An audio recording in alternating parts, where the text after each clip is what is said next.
بسم اللہ الرحمن الرحیم۔ تمام حضرات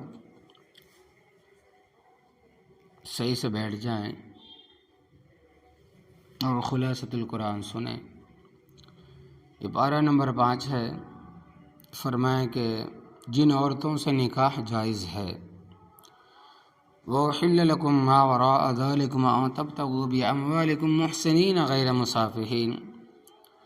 چوتھے پارے کے آخر میں محرمات کا ذکر تھا، اب 5ویں پارے کے شروع میں محرمات کے علاوہ ان عورتوں کا ذکر ہے جن سے نکاح کرنا حلال اور جائز ہے۔ نکاح سے مقصود پاک دامنی ہے، نہ کہ صرف شہوت پوری کرنا۔ نکاح کے لیے ایجاب و قبول، 2 گواہ اور حق مہر کا ہونا ضروری ہے۔ جب نکاح ہو تو اس کا اعلان بھی لازمی کرنا چاہیے تاکہ لوگوں کو معلوم ہو جائے کہ فلاں کا فلاں سے نکاح ہوا ہے۔ اس سے انسان تہمت سے محفوظ ہو جاتا ہے۔ حرمت متعہ۔ متعہ کہتے ہیں کوئی آدمی کسی عورت سے کہے کہ میں تجھ سے اتنے دنوں کے لیے اتنے مال کے بدلے نفع اٹھانا چاہتا ہوں، اور وہ عورت اسے قبول کر لے۔ اس میں نہ تو لفظ نکاح استعمال ہوتا ہے اور نہ ہی 2 گواہوں کی موجودگی ضروری ہوتا ہے۔ لہذا جس طرح زنا حرام ہے اسی طرح متعہ بھی حرام ہے۔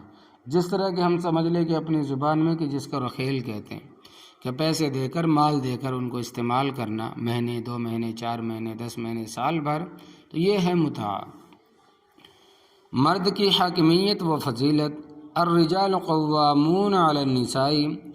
مرد کو اللہ تبارک و تعالیٰ نے عورت پر فضیلت دی ہے، اس پر حاکم مقرر کیا ہے۔ اس کی دو وجوہات ہے۔ نمبر 1، عورت کے تمام اخراجات مرد کے ذمہ ہے۔ نمبر 2، تکوینی طور پر فطرت اور طبیعت کے اعتبار سے مرد کو فضیلت دی ہے۔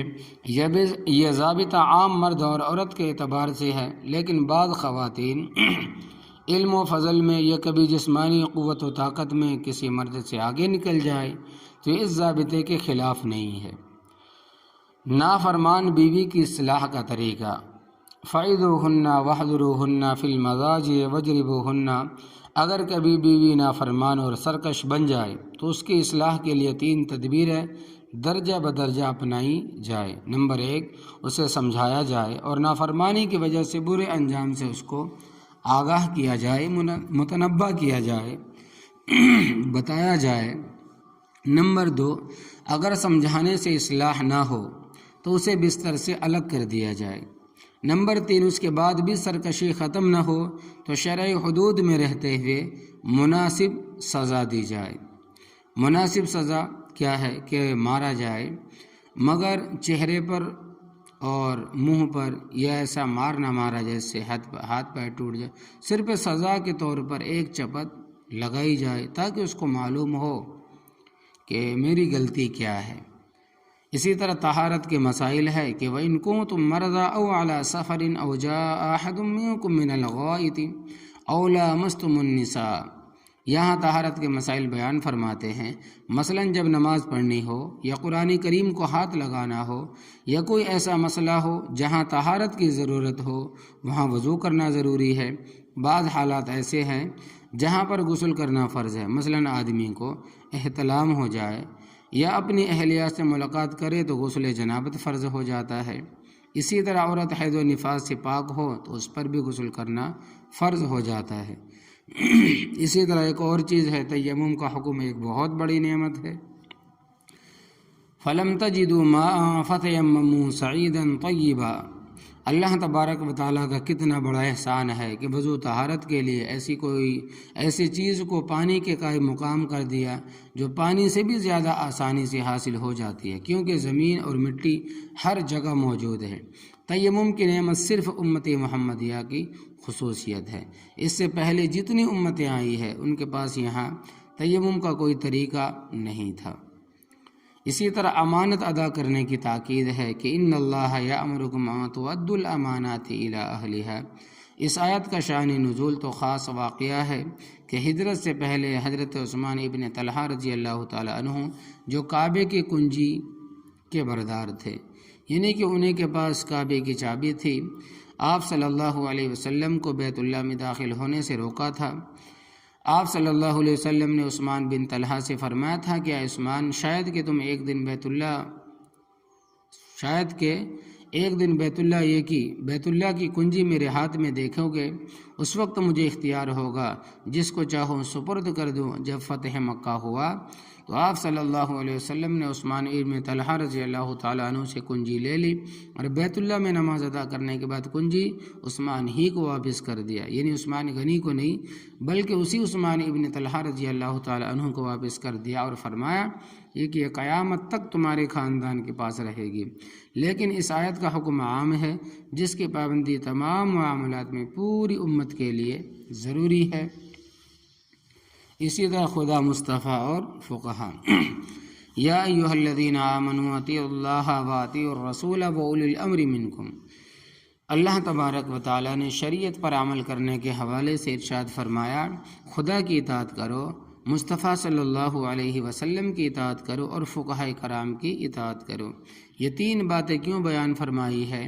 اس لیے کہ اللہ تبارک و تعالیٰ تو خالق اور مالک ہے، ہم مخلوق اور مملوک ہے۔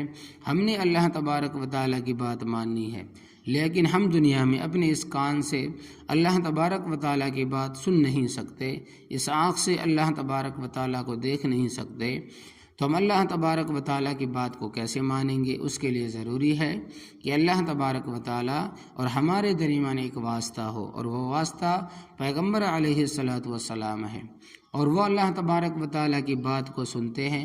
کوئی نبی براہ راست سنتا ہے اور کوئی بذریعہ یعنی کہ وحی کے ذریعے حضرت جبرائیل علیہ السلام سے سنتا ہے، یعنی کہ حضرت جبرائیل علیہ السلام کے ذریعے سے سنتا ہے۔ کبھی اللہ تبارک و تعالیٰ القاء بھی فرما دیتے ہیں۔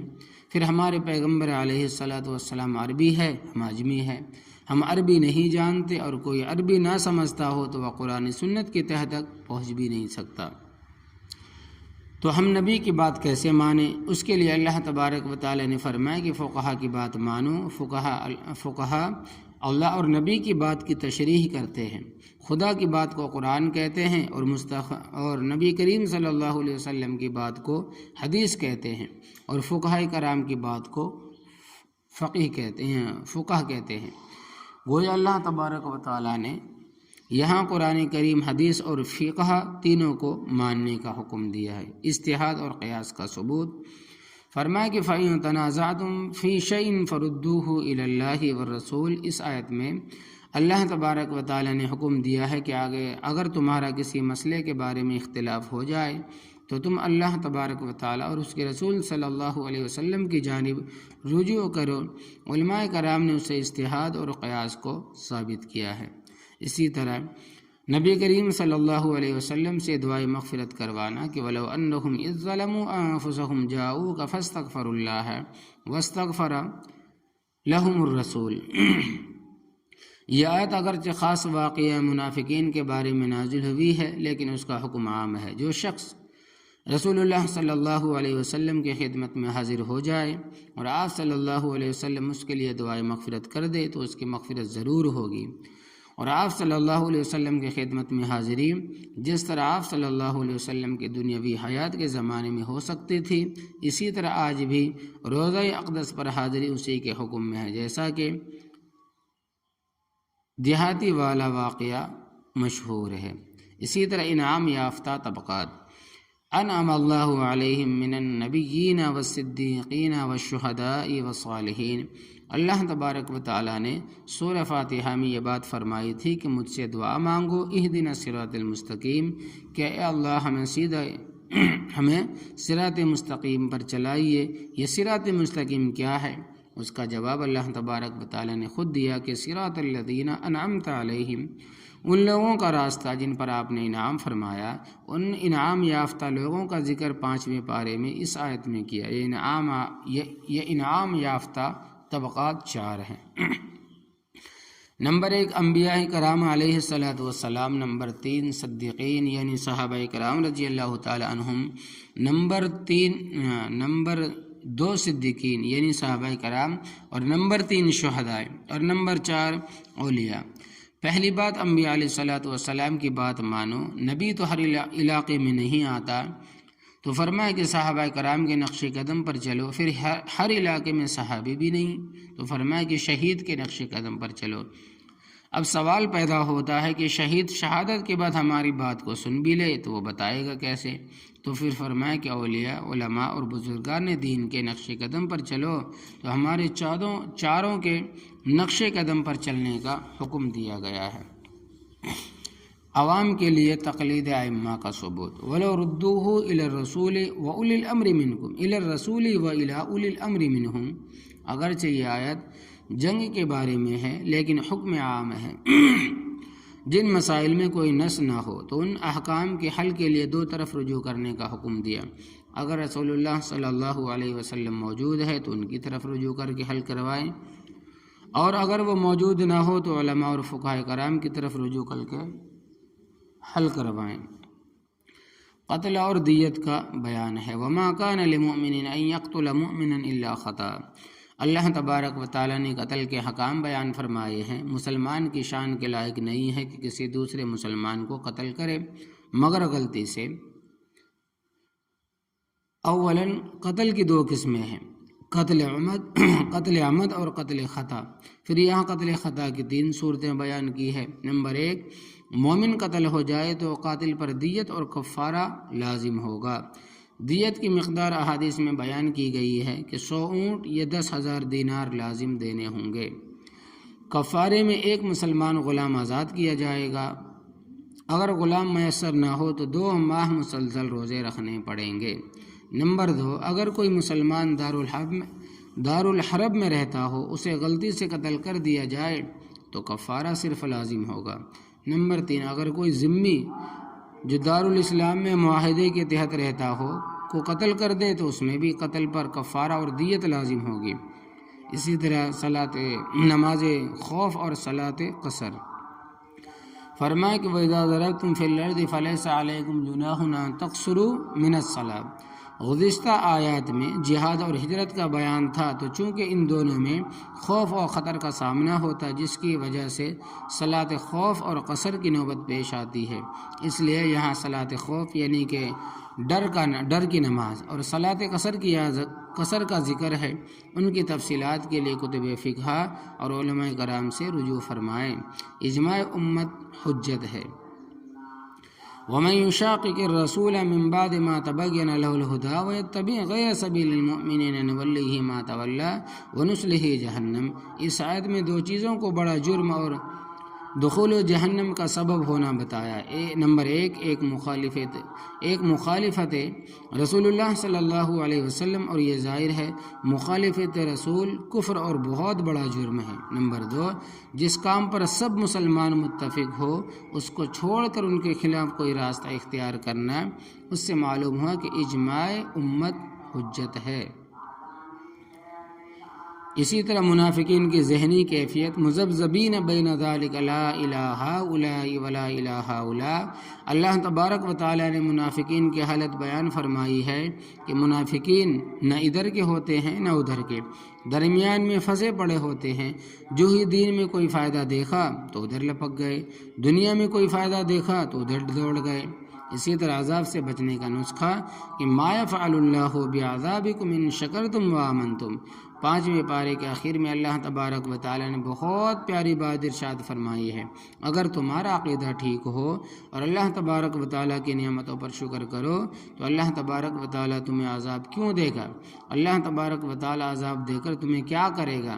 معلوم ہوا کہ اللہ تبارک و تعالیٰ کے عذاب سے بچنے کے لیے ان 2 چیزوں کا ہونا ضروری ہے۔ نمبر 1، عقائد کا ٹھیک ہونا، اور نمبر 2، اللہ تبارک و تعالیٰ کی نعمتوں پر شکر ادا کرنا۔ تو یہ تھے 5ویں پارے کا خلاصہ۔ اللہ تبارک و تعالیٰ ہمیں تمام نعمتوں کا شکر ادا کرنے کی توفیق عطا فرمائے، اور اللہ تبارک و تعالیٰ ہمارے عقائد کو درست عطا فرمائے۔ آمین۔ وآخر دعوانا ان الحمد للہ رب العالمین برحمتک یا ارحم الراحمین۔